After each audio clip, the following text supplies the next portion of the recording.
तो हेलो दोस्तों, कैसे हो आप सभी। आशा करता हूँ अच्छे होंगे। सॉरी, ये वीडियो थोड़ा लेट हो गया क्योंकि मुझे भी इस बार पेपर देना है, तो इस वजह से मैं थोड़ा बिजी चल रहा हूँ। आज थोड़ा टाइम है तो मैं आपके लिए वीडियो बना रहा हूँ। अंत तक बने रहिएगा और चैनल को फॉलो एंड सब्सक्राइब ज़रूर कीजिएगा, आपको इससे बेनिफिट होगा। और मैं आपको यहाँ बताऊँगा कि आप कैसे पढ़ेंगे। तो आज PT365 का हो सकता है तो आखिरी लेक्चर होगा, क्योंकि आज इसमें कंप्लीट कर देंगे, क्योंकि मैं ज़्यादा बड़ा वीडियो नहीं बनाता हूँ। ठीक है, तो शुरू करते हैं बिना टाइम ख़राब किए।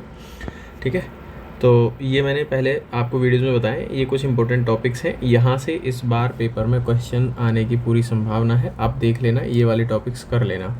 ठीक है, स्क्रीनशॉट ले लेना, उसके बाद अपने टॉपिक तैयार कर लेना। पहली वीडियो की बात करते हैं तो पहली वीडियो में हम ये वाले टॉपिक्स डिस्कस कर चुके हैं, सेकंड तक भी कर चुके हैं, और थर्ड में सेंटर स्टेट रिलेशन हम यहाँ से आज शुरू करने वाले हैं। ठीक है, तो चलते हैं सीधा पेज नंबर 32 पर।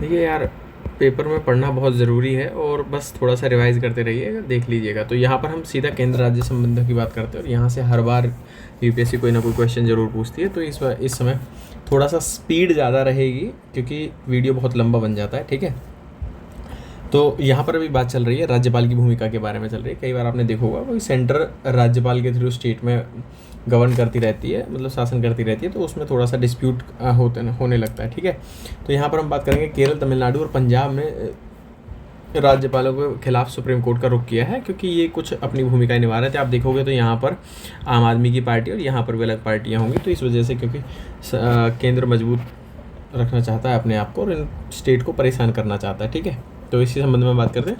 आर्टिकल 200, यहाँ पर ये जो है कानून बनाने के लिए राज्यपाल की सहमति लेना अनिवार्य है। अगर कोई विधेयक बनाया जाएगा तो उस पर राज्यपाल से सहमति लेना अनिवार्य होती है। अब इस संबंध में राज्यपाल कुछ विकल्प दिए गए हैं, जैसे विधेयक पर अगर वो सहमति दे देता है तो वो कानून बन जाएगा, अगर वो सहमति अपनी रोकना है तो वो कानून नहीं बन पाता है। ठीक है, जितनी जल्दी हो सके विधेयक को पुनर्विचार हेतु विधायिका को लौटा देना। ठीक है, ये हो सकता है, लेकिन इसके लिए ना कोई संविधान में देखो, यहाँ देखो, ये जरूरी है कि ये क्वेश्चन बन सकता है यहाँ पर कि संविधान में ऐसी कोई समय सीमा निर्धारित नहीं की गई है। ठीक है, और अनुमति देने के लिए बाध्य होता है, ये भी होता है राज्यपाल के समक्ष। तो ठीक है, आप ये पढ़ना ना, जैसे यदि विधेयक को सदन या सदनों द्वारा संशोधित या संशोधन सहित या उसके बिना फिर पारित कर दिया जाता है तो राज्यपाल उसके समक्ष, मतलब जो ये कहने का मतलब ये कह रहा है कि आप जैसे कि राज्यपाल के पास गया विधेयक, उसने भाई कह दिया भाई इस पर पुनर्विचार कर लो, पुनर्विचार किया, उसके बाद फिर पहुंचाया राज्यपाल के पास, तो वो बाध्य हो जाएगा उसे देने के लिए। ठीक है, सेम चीज़ आपको राष्ट्रपति वाले में भी मिलती है। ठीक है, अगर कुछ विधेयक को राष्ट्रपति के लिए इसलिए विचार में रख सकता है क्योंकि विधायिका क्या कर देती है कि अगर कोई ऐसे रूल्स एंड रेगुलेशंस बना देती है जो हाई कोर्ट की पावर्स को कम करते हों, ये लिखा हुआ है हाई कोर्ट की शक्तियाँ जो हैं, अगर उनको ये कम करता हो, इसलिए उसे वहाँ पर रोक लिया जाएगा, क्या नाम है, राष्ट्रपति के विचार के लिए। ठीक है, अब हम यहाँ पर बात करेंगे कुछ कॉन्स्टिट्यूशन, यहाँ पर आपको एक बताता हूँ। आप जैसे कि 90-1 और +1 करके देख लीजिएगा, आपको आर्टिकल्स मिल जाएंगे। ठीक है, अब जैसे कि यहाँ पर हम 89 करते हैं तो वहाँ पर आर्टिकल 54 देख लेंगे। ठीक है, तो राष्ट्रपति और राज्यपाल ऐसे आ जाएंगे। ठीक है, ये एक ट्रिक है 89 प्लस करने वाली। ठीक है, तो ऐसे करके कुछ आर्टिकल्स आप याद कर सकते हो। 153 में राज्यपाल का पद दे रखा है, उसकी शक्तियाँ, राज्यपाल की नियुक्ति राष्ट्रपति करेगा। आर्टिकल 165 में वो जो क्षमादान परिहार की शक्तियाँ दी गई हैं वो दे दी हैं उसे। आर्टिकल 160 में मुख्यमंत्री के नेतृत्व में एक मंत्रिपरिषद होगी, सीएम होंगे। ठीक है, यही आर्टिकल, और उसके बाद में 164 में मंत्रियों की नियुक्ति करेगा, मतलब सेम वही हैं। ठीक है, आर्टिकल 213 में अध्यादेश जारी किया जा सकता है। ठीक है, और आर्टिकल 217 में हाई कोर्ट की नियुक्ति के मामले में राज्यपाल से परामर्श किया जाएगा, वही सब दे रखा है, आप ये पढ़ लेना। नमाम रेबिया केस ये इंपॉर्टेंट है, कर लेना इसको। उसकी न्यायिक समीक्षा की जा सकती है अगर राज्यपाल कोई अध्यक्ष देता है, वही बात कह रहा है। ठीक है, उपकुलपतिवाद में कह रहा है कि ये इंपॉर्टेंट है आपका, क्योंकि ये इस बार बनाया है इन्होंने, तो इसमें कहा है कि सुप्रीम कोर्ट ने निर्णय दिया है कि राज्यपाल विश्वविद्यालय के कुलपति के रूप में अपनी सांविधिक क्षमता के कार्य करते समय मंत्रिपरिषद की सलाह मानने के लिए बाध्य नहीं है। आपने देखा होगा तो कि बहुत सी यूनिवर्सिटियों में उपकुलपति का पद पे राज्यपाल रहता है, तो वहाँ पर अगर वो काम वहाँ से कर रहा है तो उस पर ये नहीं है कि मंत्रिपरिषद की सलाह मानने के लिए बाध्य किया जाएगा, ठीक है। ऐसे ही हो गया तमिलनाडु में। इसमें क्या है कि अगर विधेयक पुनः पारित कर देता है विधानमंडल तो राज्यपाल के पास भेजा जाता है, तब उस राज्यपाल उस विधेयक को राष्ट्रपति के लिए आरक्षित नहीं रख सकता है, ठीक है। तो यहाँ पर ये हो गया, आप समझ गए होंगे, ठीक है। विधेयक को राष्ट्रपति के लिए विचार हेतु आरक्षित वही है, मैं बता चुका हूँ, हाईकोर्ट की अगर शक्तियों को कम करता है तो आर्टिकल 201 के तहत ये रख सकता है, ठीक है। नेक्स्ट टॉपिक आ जाता है सहकारी संघवाद। यहाँ पर संघवाद क्या है? संघवाद में एक तरह का कॉन्ट्रैक्ट है, आपस में कॉन्ट्रैक्ट कर लेते हैं, कम से कम 2 स्तरों पर शक्तियों का विभाजन किया जाना चाहिए, 7 शेड्यूल से निकलता है, ठीक है। जैसे कि अब इसमें कुछ इंपॉर्टेंट यहाँ पे मैं लिखा हूँ पहले।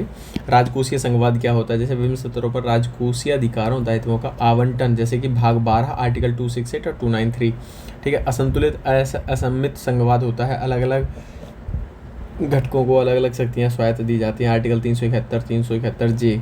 प्रतिस्पर्धी संघवाद होता है, ठीक है, व्यापार वाणिज्य इन सब के लिए संघवाद करता है, जैसे कि नीति आयोग, ठीक है, स्वस्थ राज्य, प्रगतिशील भारत, रिपोर्ट, एसडीजी, राज्यों को रैंक प्रदान करना, ये प्रतिस्पर्धी संघवाद है, ठीक है। तो इस तरह से संघवाद क्या है? एक तरह का कॉन्ट्रैक्ट होता है, आपस में 2 लोग कॉन्ट्रैक्ट कर लेते हैं, वो एक तरह से आप समझ सकते हो, ऐसे राज्य करते हैं, ठीक है। तो संघ और राज्य के बीच में एक ऐसा क्षैतिज संबंध को प्रकट करता है, ये आप ये देख लीजिए क्षैतिज संबंध को। और राष्ट्रीय और राज्य एजेंसियां सरकारी कार्यों के संयुक्त रूप से पूर्ण करेंगी, न कि अलग अलग, ठीक है। और भारत में सहकारी संघ संवैधानिक प्रावधान क्या है सहकारी संघवाद को लेकर? 7वीं अनुसूची आप देख सकते हो, आर्टिकल 312 अखिल भारतीय सेवाएं, एकीकृत न्याय प्रणाली, एकीकृत अंतर्राज्य परिषद, आर्टिकल 261, ठीक है, क्षेत्रीय परिषद है, वित्त आयोग, और 279 AGST परिषद, आप इसे समझ सकते हो, ठीक है। सहकारी संघवाद को बढ़ावा देने के लिए क्या क्या कदम उठाए गए? 14वें वित्त आयोग ने सिफारिश की थी कि राज्यों का हिस्सा यहाँ 32 से बढ़ाकर 42 कर दिया गया था, ठीक है। ये वित्त आयोग की रिपोर्ट जो है, क्वेश्चन आप यहाँ पर फाइनेंस कमीशन की जो होगी वो रिपोर्ट्स देख लेना, क्योंकि ये रिपोर्ट्स यूपीएससी हर बार पूछता है कि कितना क्या बांटा जा रहा है आपस में सेंटर स्टेट रिलेशंस में, ठीक है।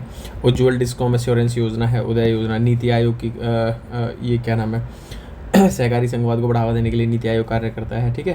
जैसे मुख्यमंत्रियों के उपसमूह का गठन करता है, आकांक्षी जिला कार्यक्रम चलता है, भूमि पट्टे लेने, कृषि विपणन सुधार आदि ये सब कानून तैयार करता है। क्षेत्रीय विशिष्ट पहलें की जाती हैं, जैसे हिमालय, उत्तर राज्य, द्वीपीय क्षेत्रों के लिए अलग अलग पहलें की जाती हैं, ठीक है।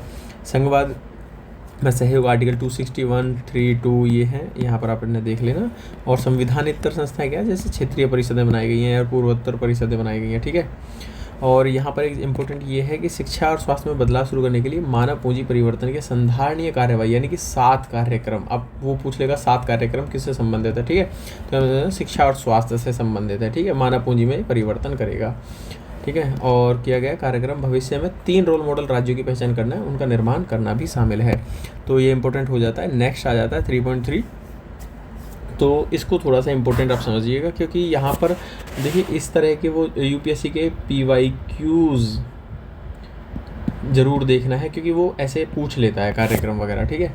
तो ये थोड़ा सा ध्यान देने की चीज़ है। नेक्स्ट चलते हैं 3.3 अंतर्राज्य सीमा विवाद, ठीक है। अब असम और अरुणाचल प्रदेश को लेकर अंतर राज्य सीमा विवाद चल रहा है, उन पर एक हस्ताक्षर उन्होंने आपस में से कर लिए हैं साइन, ठीक है। तो अब यहाँ पर हम देखेंगे कहाँ कहाँ पर चल रहा है सीमा विवाद। हिमाचल प्रदेश और लद्दाख में चल रहा है, हरियाणा हिमाचल में चल रहा है, गुजरात राजस्थान में चल रहा है, पंजाब हरियाणा में चल रहा है, महाराष्ट्र कर्नाटक में चल रहा है, कर्नाटक केरल में चल रहा है, उड़ीसा और पश्चिम बंगाल में चल रहा है, ठीक है।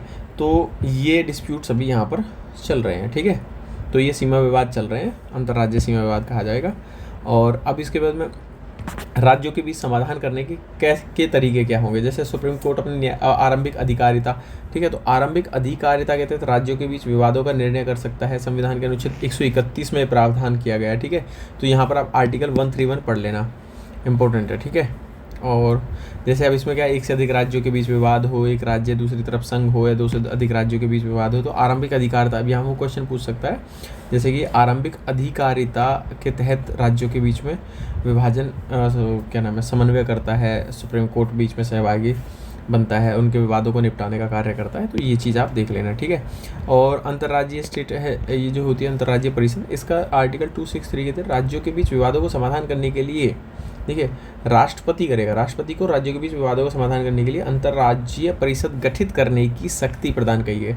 तो यहाँ ISC कौन गठित कर सकता है? यहाँ पर प्रेसिडेंट कर सकते हैं, ठीक है। उन्हें शक्ति दी गई है। चर्चा के लिए एक मंच होगा। इनके निर्णय कर्तव्य क्या होंगे, जैसे विवाद कोई उत्पन्न हो गया उनकी जांच करना, उन्हें सलाह देना, देखिए सलाह देना, ये ध्यान देना, ठीक है।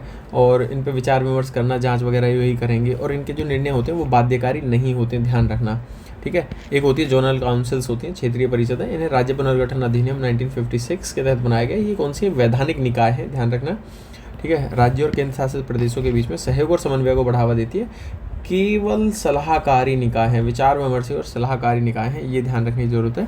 तो जोनल काउंसिल होती है, इनकी अध्यक्षता जो है सभी की 5 हैं।